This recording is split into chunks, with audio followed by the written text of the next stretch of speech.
Get out. Beast! Belle. Belle is the female protagonist of Disney's 1991 film Beauty and the Beast. I want adventure in the great white somewhere. Intelligent and beautiful, but her traits are looked down upon by her village. Oh, it's no wonder that her name means beauty. Her looks have got no parallel. But behind that fair facade, I'm afraid she's rather odd, very different from the rest of us. She is an outcast and wants to break out of the small-minded community and experience some adventure. Who doesn't? She is the 5th official member of the Disney Princess Group, Squad Goals. On this episode of Daily Break TV, we are just going to dive right into the enchanted story of Belle.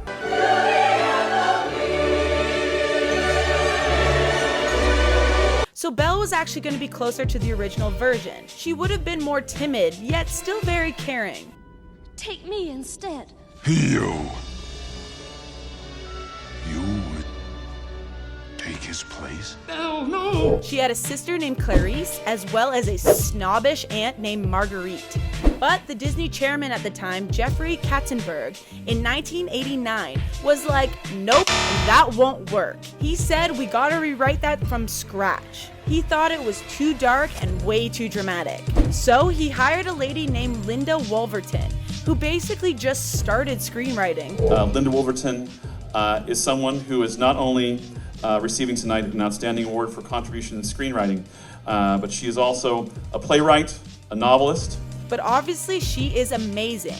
And also was the first woman to write an animated feature screenplay with Disney, Beauty and the Beast. Because she based Belle after Katharine Hepburn's role, where she played Jo March in the book adaptation of Little Women. Your dresses and label your father if he isn't rich. Libel.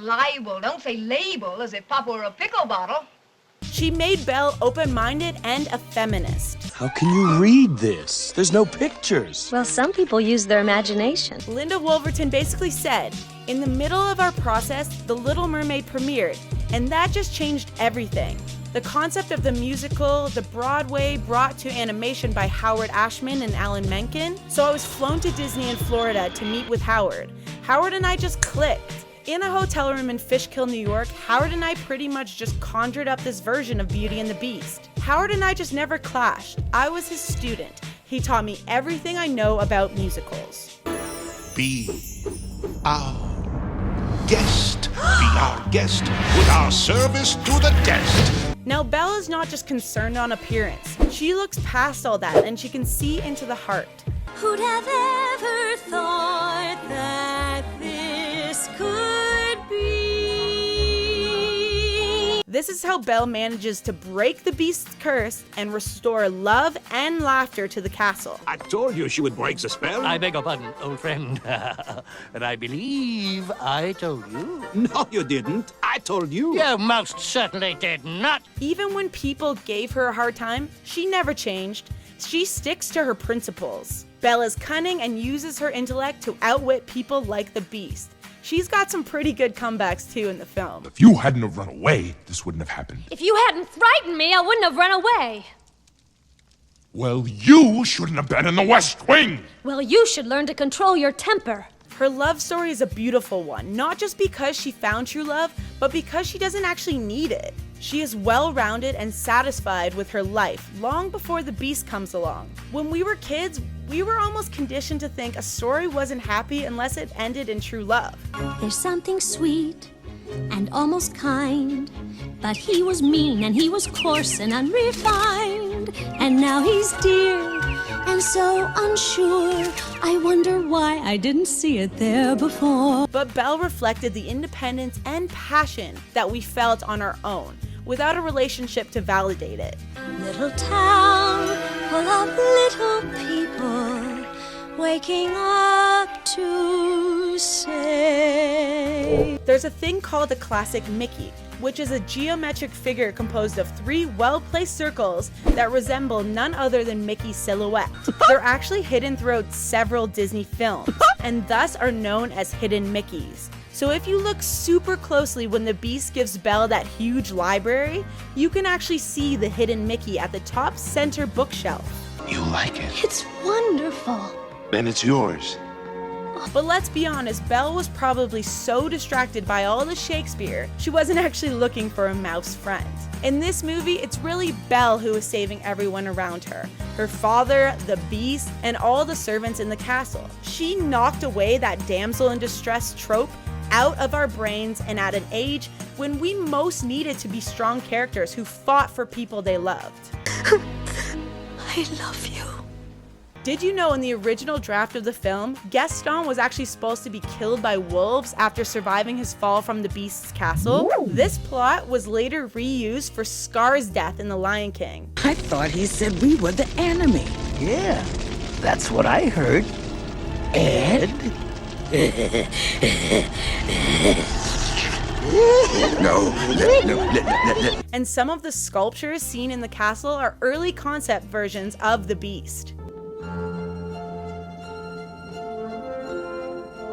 Another fun fact, Beauty and the Beast was the first animated film nominated for the Academy Awards Best Picture, but it lost to Silence of the Lambs. Now the live action film just came out, and it was a hit, with Emma Watson playing Belle. I want adventure in the great white somewhere. Let me know what you thought about it. What happens when the last petal falls?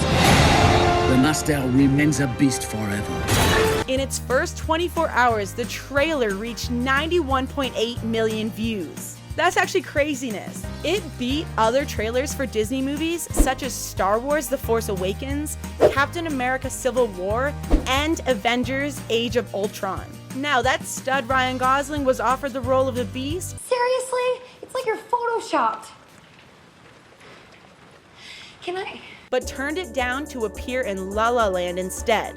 City of stars, are you shining just for me? Coincidentally, Emma Watson actually turned down the female role in La La Land due to scheduling conflicts with this movie. There must be more than this provincial life.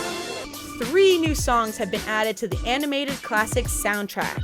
The songs were written by Oscar-winning composer Alan Menken, who worked on the original soundtrack, and of course, the lyricist Tim Rice. Who plays stars like Gaston? Who breaks hearts like Gaston? Who's much more than the sum of his parts like Gaston? Days in the Sun. Will I ever leave you? How Does a Moment Last Forever? How does a moment last forever? And Evermore. I'll fool myself, she'll walk right in and be with me forevermore. Were performed in this version of Beauty and the Beast live action. And Celine Dion performs How Does a Moment Last Forever in the end credits. Sometimes our happiness is captured. Somehow a time and place stand still. And we all know how wonderful Celine Dion was in the 1991 version. That ends this episode of Daily Break TV and our look into the creation of Belle. Still. That hurts! If you'd hold still, it wouldn't hurt as much. More videos coming at you soon. Hit that subscribe button so you can watch some more. Until next time, Christy P out.